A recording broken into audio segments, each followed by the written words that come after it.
ஹிஜ்ரத்து சென்ற மற்ற ஆட்கள் எல்லாம் பெரும்பாலும் கூட்டத்தோடு சென்றிருக்கிறார்கள் அல்லது வாகனத்தில் சென்றிருக்கிறார்கள். ஆனால் தனியாக நடந்து சென்ற பெண்மணி என்று வரலாற்றில் வருகிறது ஹஜ்ரத் உம்மு குல்சூம் ரலியல்லாஹு தஆலா அன்ஹா அவர்கள். இவங்க போன காலம் கூட எந்த காலம் தெரியுமா? ஹுதைபிய்யாவினுடைய உடன்படிக்கை நடைமுறையில் இருந்த காலம். ஸல்லல்லாஹு அலைஹி வஸல்லம் குறைஷிகளுக்கு ஒரு உடன்படிக்கை ஏற்பட்டது. அந்த உடன்படிக்கையிலே பல நிபந்தனைகள் இருந்தது. அது ஒருதலைபட்சமான நிபந்தனைகள் தான். ஆனால் ஸல்லல்லாஹு அலைஹி வஸல்லம் ஏற்றுக்கொண்டார்கள். சில நேரங்கள்ல பாயத்துக்காக பதுங்கணும், பாயறதுக்கு பதுங்கணும் இல்லையா? அது மாதிரி ஸல்லல்லாஹு அலைஹி வஸல்லம் சொன்னாங்க, விட்டு கொடுங்கன்னு சொன்னாங்க. அந்த நிபந்தனைகளில் ஒன்று என்னன்னு சொன்னா, மதீனாவிலிருந்து யாராவது இஸ்லாத்தை ஏற்று மதீனாவிலிருந்து யாராவது அங்கிருந்து மக்காவுக்கு வந்துவிட்டால் அவர்களை நாங்கள் திரும்ப தரமாட்டோம். ஆனால் மக்காவிலிருந்து யாராவது ஹிஜ்ரத் செய்து மதீனா வந்தாச்சுன்னா அவங்களை எங்கள்கிட்ட ஒப்படைக்கணும்னு சட்டம். அந்த நிபந்தனைகளில் இது ஒன்று. அந்த நிபந்தனை, அந்த ஒப்பந்தம் நடைமுறையில் இருந்த காலத்தில் ஹிஜ்ரத் செய்து செல்கிறார்கள் இந்த பெண்மணி. அவ்வளவு சிரமங்களுக்கு பின்னாலே மக்காவிலிருந்து மதீனா போறது இப்பவுமே என்ன சிரமங்களுக்கு தெரியுது. வாகனத்தில் செல்வதே, தன்னந்தனியாக நடந்து செல்வது என்று சொன்னால் அது ஒரு பெண்மணி சிறுவராயம் எழுது போய் சேர்ந்துட்டாங்க. மதீனா போய் சேர்ந்துட்டாங்க. மதீனா போய் சேர்ந்தால் சேர்ந்து கொஞ்ச நேரத்தில் அந்த பெண்மணியினுடைய சகோதரிகள் வந்துட்டாங்க. முகம்மதை சொன்ன வாக்கை காப்பாற்றுபவர்கள் நீங்கள். எங்களுடைய சகோதரி மக்காவிலிருந்து ஹிஜ்ரத் செய்து மதீனா வந்திருக்கிறார்கள், எங்கள்கிட்ட ஒப்படைக்கணும்னு சொன்னாங்க. அந்த அம்மா துடிக்கிறாங்க, நாயகமே என்னை ஒப்படைத்தால் இவர்கள் சீரழித்து விடுவார், என்னை வேதனைப்படுத்தி தாங்க முடியாத அளவிற்குண்டான இம்சைக்கு ஆளாக்கி விடுவார், அதனால் என்னை ஒப்படைத்து விடாதீர்கள் நாயகமே சொன்னாங்க. சஹாபிகளுக்கெல்லாம் அழுகை.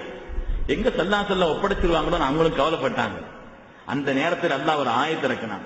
யா அய்யுஹல்லதீன ஆமனூ இதா ஜாஅகுமுல் முஃமினாத்து முஹாஜிராத்தின் ஃபம்தஹினூஹுன்ன அல்லாஹு அஅலமு பிஈமானிஹின்ன ஃபஇன் அலிம்துமூஹுன்ன முஃமினாத்தின் ஃபலா தர்ஜிஊஹுன்ன இலல் குஃபார். அல்லாஹ் ஆயத்தை இறக்கினான். முஃமின்களே, அல்லாஹ்வுடைய பொருத்தத்தை நாடி ஹிஜ்ரத் செய்து வந்திருக்கக்கூடிய அந்த பெண்கள், நீங்கள் அல்லாஹ்வுக்காக அவர்கள் வந்திருக்கிறார்களா என்று சோதியுங்கள். அல்லாஹ்வுக்கு தெரியும் அது. அல்லாஹு அலம் ஈமானி என்ன, உங்களுடைய ஈமானுக்காக தான், அவங்களுடைய ஈமானுக்காக தான் ஹிஜ்ரத் செய்து வந்திருக்கிறாங்க, அல்லாஹ்வுக்கு தெரியும். இருந்தாலும் உலகியல் ரீதியான நடைமுறையின் பிரகாரம் சில சோதனைகள். அதற்கு பின்னால் அவர்கள் முஃமினத்தான நிலையிலே ஈமானுக்காகத்தான் ஹிஜ்ரத் செய்து வந்திருக்கிறார்கள் என்று சொன்னால் அவங்கள்ட்ட ஒப்படைக்க வேண்டாம். அல்லாஹ்வுடைய ஆயத்து வந்துருச்சு. அல்லாஹ்வுடைய அருசடத்திலிருந்து காரியம் வந்துருச்சு. சரி, ஒப்படைக்க வேண்டாம் ஆயத்து வந்தா ஸல்லல்லாஹு அலைஹி வஸல்லம் இல்லையா ஒப்பந்தம் செய்து கொடுத்திருக்கிறாங்க. அப்ப ஸல்லல்லாஹு அலைஹி வஸல்லம் ஒப்பந்தத்திற்கு மாற்றமான ஆயத்தா? ஸல்லல்லாஹு அலைஹி வஸல்லம் நாங்க திரும்ப தருவோம்னு சொல்லி இருக்கிறாங்க.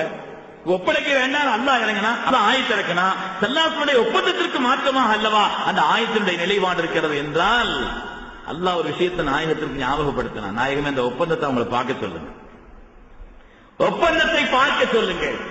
எழுதியவர்கள் கூட நீங்கள் அல்ல, அவங்க தான் எழுதினாங்க, நீங்க கையெழுத்தம் போட்டீங்க, அவங்க தான் வாசகம் அமைத்தார்கள். அந்த வாசகத்தில் அவங்க என்ன எழுதியிருக்கிறான்னா, மன்ஜா மின்னா ரஜுலுன் அப்படித்தான் எழுதியிருக்கிறாங்க. எங்களில் இருந்து யாராவது ஒரு ஆண் ஹிஜ்ரத் செய்து வந்தால், அவங்க உள்ளத்தில் அப்படி நினைச்சாங்க இப்படி நினைச்சாங்க அதெல்லாம் இல்ல, வார்த்தைகள் தானே பேசும். மன்ஜா மின்னா ரஜுலுன் எழுத்துப்பூர்வமாக அவர்கள் கைப்பட எழுதியது, வாசகமும் அவர்கள் தான் சொன்னது. மன்ஜா மின்னா ரஜுலுன் எங்களிலிருந்து யாராவது ஒரு ஆண் ஹிஜ்ரத் செய்து வந்தால் எங்களிடத்தில் திரும்ப ஒப்படைக்க வேண்டும் என்று தான் எழுதியிருக்கிறார்கள். எனவே உங்களுடைய ஒப்பந்தத்திற்கு மாற்றமானது அல்ல இந்த ஆயத்து என்று அல்லாஹ் தஆலா கண்மணி நாயகம் ஸல்லல்லாஹு அலைஹி வஸல்லம் சஹாபிகளுக்கும் ஏன் குறைஷிகளுக்கும் அல்லாஹ் ஞாபகப்படுத்தினார். பெருமக்களே, ஒவ்வொரு சஹாபியத்தான பெண்மணியினுடைய வரலாறும் ஆச்சரியப்படத்தக்கது, மகத்தான தியாகத்திற்கு உட்பட்டது. அல்லாஹ் தஆலா அந்த வாசகத்தை ஞாபகப்படுத்தினார். உலகத்தில் சில இன்சான் மக்களும் பி மன்திகின்னு சொல்லுவாங்க.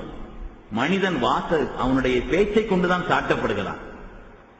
நமக்கு வர்ற சில சோதனைகள் இருக்குது நம்ம வாயினால, நமக்கு வரக்கூடிய சில சோதனைகள் இருக்கிறது நம்ம வாயினால வரும்.